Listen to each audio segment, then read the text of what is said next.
మా ఊర్లో డిగ్రీ వరకు చదువుకున్న అమ్మాయిని నేనే. నాకు కనీసం డిగ్రీ చదువుకున్న వాణ్ణి పెళ్లి చేసుకోవాలని ఉండేది.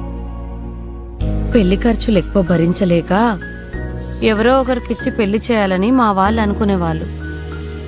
ఆ రోజు నాకిప్పటికీ గుర్తుంది.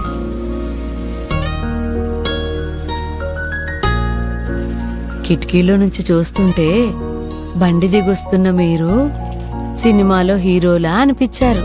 ఎందుకో మొదటి చూపులోనే నచ్చేశారు.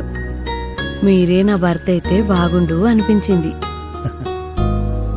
కానీ మాటల్లో మీరు గవర్నమెంట్ జాబ్ చేస్తున్నారని మీ అమ్మగారు చెప్పినప్పుడు నా ఆశలన్నీ ఆవిరైపోయాయి. కానీ నేను మీకు నచ్చానని, కట్నకానుకల గురించి పట్టింపే లేదని, పెళ్లి చేసుకుంటానని చెప్పినప్పుడు గాల్లో తేలినట్టు అనిపించింది.